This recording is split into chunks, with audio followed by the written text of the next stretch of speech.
sister. Do the mayor on the other side, just in case. Admin, Kelsey. Yeah, of course. Good morning, or good afternoon, good evening, actually. Yeah, it's been a long day. Good evening. I appreciate everyone coming out here this evening.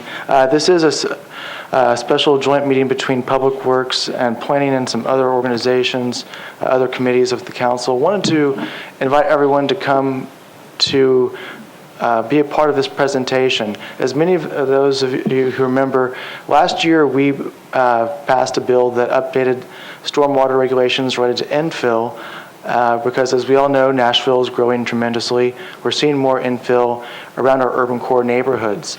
After that process of going through that bill, I was contacted by someone who was a part of that process, and his students who are here before us had an interest in digging a little bit deeper into that process and determining exactly what that meant for Nashville, and looked at a couple of specific areas to determine if that was going to address our needs as well as we needed to.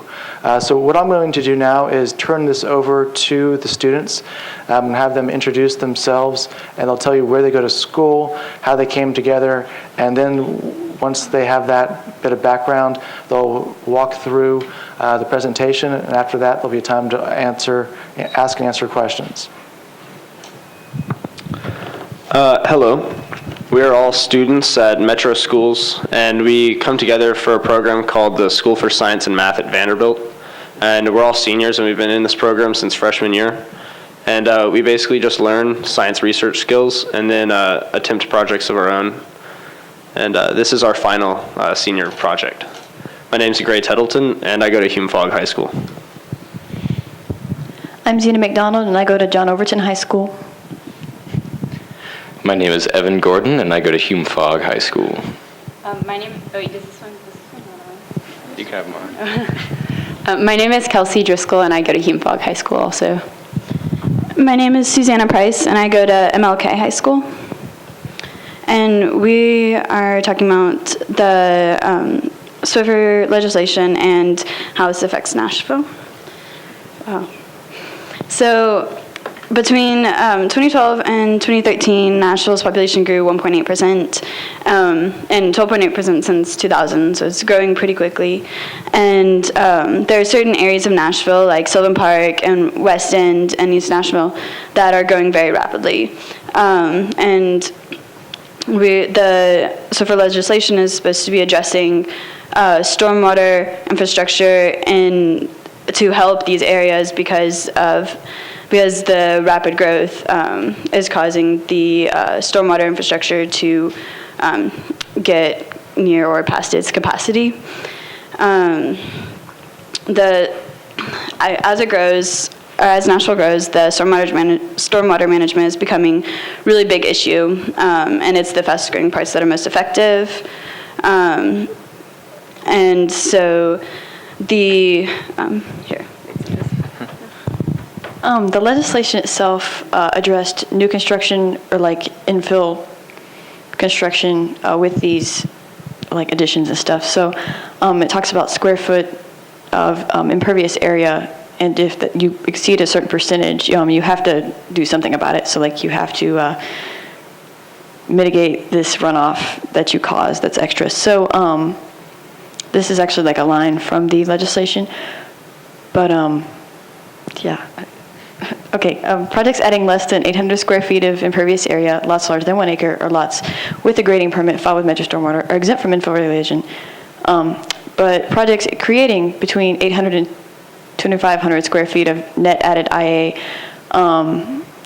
and if it's like exceeding 30%, or if it's between 2,500 and 10,000 square feet of net added IA, you have to do something about it. So like any added runoff that you cause, you have to fix using methods that we'll talk about later on.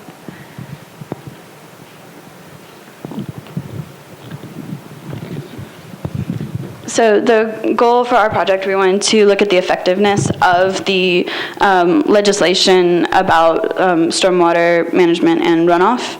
And to create maps that look at the current conditions and how the mitigation techniques would affect it, and hope that this would help the City Council and Nashville Next for creating strategies to help Nashville in the future.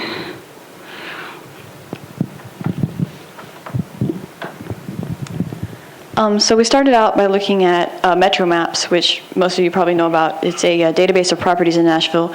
And so what we did was we searched by 3 zip codes, one for East Nashville, one for Weston, and one for Sylvan Park. And I believe it's 05, 07, and 09, 37205. And we found 30 points in these areas, and we chose 2 supplemental points based on like census tracts. So we organized it all by census tract, and then if we had like census tract that didn't have up to 3 values, we added 2 supplemental points so that we could have a good average of these census tracts. So we looked at property types, including single-family dwelling, duplexes, basically anything residential, mobile homes, and multifamily households.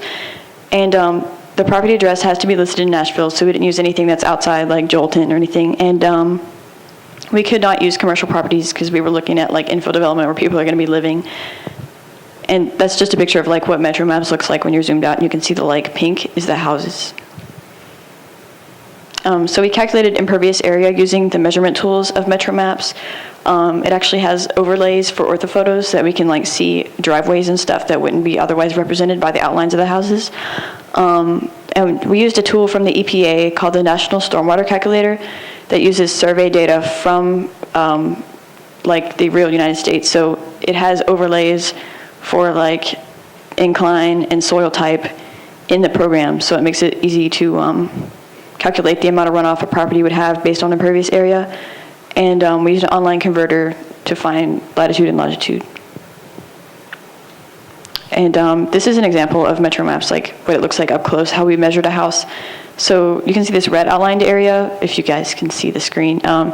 It basically, we outlined the house, and that measurement of the house and the driveway or anything else that was impervious area, we took that square footage and came up with an impervious area percentage for the lot.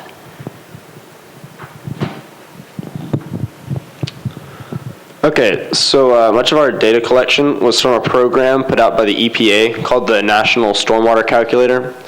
And what this allowed us to do was to get the individual parcels and put them into put their address into the Stormwater Calculator. And this, next slide. And this would give us an output such as this. And the graph on the right is a baseline scenario, meaning that that is what the current situation for whichever parcel we put into the calculator would be. The 3 figures you see, the green, red, and blue, represent runoff, infiltration, and evaporation. The runoff in blue represents water that would not soak into the ground and would just run off of the parcel. The green, infiltration, is water that would be absorbed by the ground. And the 5 is water that would be evaporated before either of the other 2 events could occur. And on the left is just another feature of the program. You can put factors in, such as rain gardens or rain barrels, mitigation techniques, and it gives you new setting or new results for what the data would look like if you did in fact have those mitigation tools. What you see here is just a map of Davidson County. What's in black represent all of our survey areas. Farther to the right or the east is the East Nashville neighborhood. And to the left, they adjoin each other, but it's Sylvan Park farther to the north.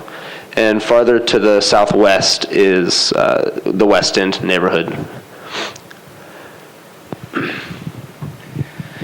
All right, so now we're just going to talk a little bit about Nashville Next and sort of define what impervious area is. So Nashville Next is how Nashville is going about planning its growth, and that's sort of, we're focusing on looking at developing city centers and sort of urban community areas instead of growing outward, and this is helpful for reasons of infrastructure and just ease of travel.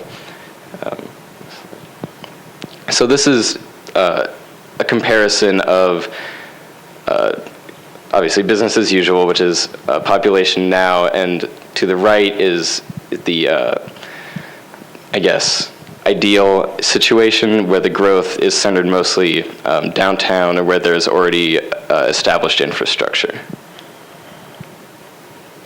And so dangers of unchecked growth include infrastructure problems where you have to sort of lay infrastructure to new places versus using infrastructure that already exists, as well as problems that are introduced in stormwater events such as flooding. If we can grow in a smart way, flooding is less of an issue, hopefully. So we've been referring to impervious area, but now we're just going to take a second to sort of explicitly define that. Impervious area is area that rainwater doesn't like soak into, so concrete or any other impervious material would be obviously impervious. So increased growth obviously causes an increase in impervious area, more development, more impervious area, and that causes problems with rainwater because it means that there's less area on the ground for the rainwater to soak into and be dealt with that way. The problem with this excess runoff is that it can, for certain situations such as combined sewer systems where you have the same water coming from people's waste such as washing dishes or taking baths, that sort of water mixes with the runoff that enters into the sewer, and they both go to the water treatment plant together. And so this excess runoff can overwhelm those existing systems. And so the legislation, and also just government in general, is encouraging that people use mitigation techniques, some of which we have right here. Rain gardens I think we decided that they could mitigate up to 30% of or they could make up for 30% of the impervious area on a plot, an average size rain garden. Rain barrels, which can be used to replace water that might have been used to water plants already. Pervious concrete, which is more expensive than regular concrete, but would be worth it, in that it would deal with the excess runoff. And then the divided sewer systems, so that the existing systems won't be overwhelmed by the excess water. And also the impervious area limits, which have been put in place by the legislation and future legislation.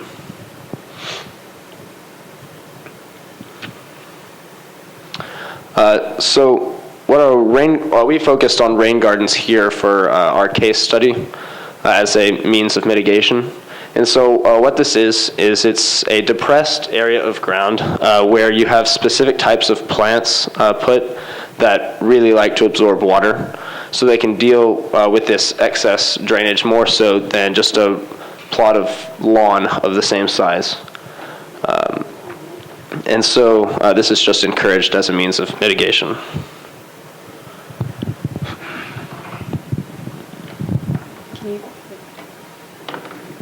Okay, so the maps that Susanna was mentioning earlier, this one is just a baseline of the current percent impervious area in Nashville in the areas that we studied. And it's a little bit hard to see, but as you can see in the western, farther away from downtown areas, you have less impervious area per census tract.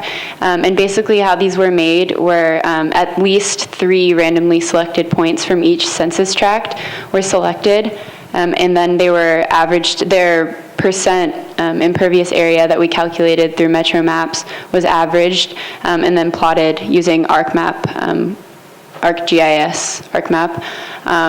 And as you can sort of see here, naturally, as you might expect, there's more impervious area in the more urban areas like Sylvan Park or East Nashville towards the city center.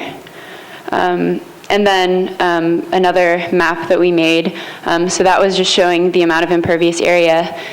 These are showing the effects of implementing rain gardens. So on the left, you have the current percentage of runoff per census tract. And as you can see, the colors, they're on the same scale. So the colors, the green is a lot darker on the maps on the left, and that's because right now we have a lot more runoff, but we use this case scenario if 100% of plots adapted a rain garden, then you can see the effects. There's a pretty dramatic decrease in the amount of runoff.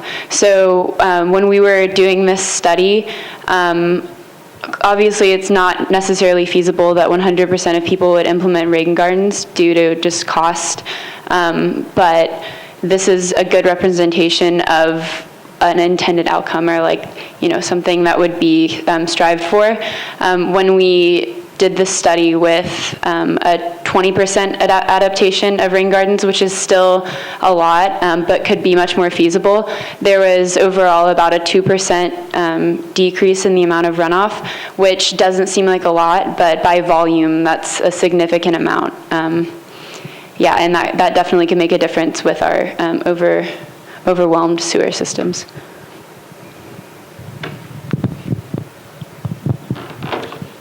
What Kelsey just said here about the 2% decrease in runoff is just shown on the graph that's on the screen right now. To the far left, the vertical row of points is a 5% adoption of rain gardens, going all the way over to a 20% on the far right. And it just shows a gradual decrease. And it would the trend would continue if you were to increase the percentage of rain garden adoption.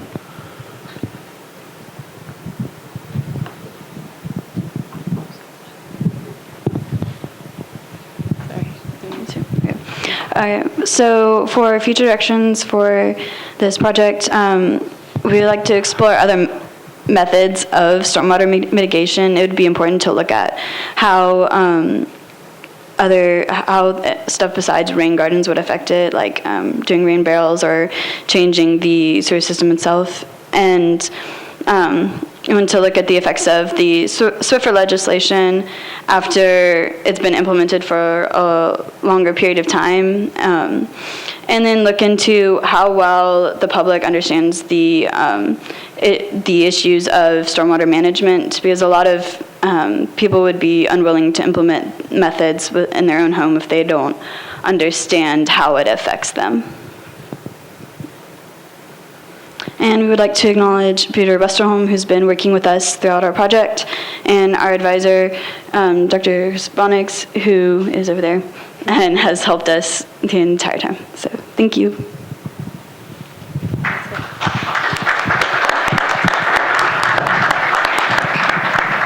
Are there council members that would like to ask questions of these amazing young people? Because I would. Have y'all added trees to possibilities of things that you would look at in the future? Yeah, that's definitely something that we would be interested in looking at in the future. The different, there's lots of different things, lots of different mitigation methods. For now, but for now we just looked at rain gardens because that was the easiest to predict. Another thing that we wanted to look at maybe in the future is projected amounts of additional infill per neighborhood in the city. So, one part might be growing faster than the other. So, trying to calculate how fast they're growing and how that would affect it. Zena, did you? When going through the Swiffer meeting minutes, when we started out this project, there's a lot of information or mention of trees being a big deal, but with the tools that we used currently, it was kind of difficult to implement that because the Stormwater Calculator, when we divided up the plot with how much land composition it had, it was % lawn and % meadow and % forest. So obviously since we're in in % desert, but that doesn't even matter. But since we're in a urban setting, we use % lawn because it's not like people have densely thicketed areas. But that is something in the future if we could figure out a way to determine how much water would be affected by trees, because there are areas of Nashville that have a lot more than others. So. Thank you. And there are other tools for calculating the percentage of moisture that trees will take up as well. We had a different model that we were trying to use, but that didn't follow through to swim. So that's great. Yeah. That one, once we have, or another group in the future possibly could use swim, and that's a much more detailed version actually. It has more factors that we put into it, but unfortunately we didn't have the time to pursue that route. But it will be hopefully in the future. Great. Councilmember, I may have punched your button, I'm not sure. You did. My microphone was live when I picked it up. I appreciate your efforts. I had a quick question. Do you know how many gallons of water could be diverted using a rain garden of a particular size? Do you have any calculations on that? I know we've done about 18 rain gardens in my council district to try to help mitigate some of the stormwater runoff issues out there through the Cumberland River Compact. And I'm just curious what the diversion capability of say a 3-foot by 8-foot rain garden might be. I don't believe we have that figure. We have calculations. Okay, we have calculations. That's not, we don't have them with us. That's how we came to the 30%, dealing with 30% of the IA from one house was with the calculations for that, but we don't have it here today. I was just curious if you had those, but I appreciate your work. I think we all need to have more people across the city learn about what they can do. And the rain gardens become a beautiful feature in people's lawns. There's a number of them out in my council district, which is nowhere close to where y'all did your studies, but that's okay. But it was efforts that was done to impact the Mill Creek watershed. Thank you. Other questions or comments? Would Dr. Benaggs like to say anything? Sure, I just... You actually have a microphone, I think. I have a microphone, okay. So I just wanted to sort of put this into context in terms of what these students have achieved. This is a semester-long project that they started in January. So they've been working for only a handful of months, going from where they've actually learning about stormwater processes to actually learning the modeling software, going into and calculating at a parcel-by-parcel basis, and doing some pretty rigorous bootstrapping statistical techniques in order to come up with some generalizations about these different districts. It is coarse, of course, but they're working with the amount of time that they had and the resources that they had, and I think that working 1 day a week for only a couple of months, they've started a project that I think could easily be taken up by other groups of students or other organizations, and it makes a great place to start, I think.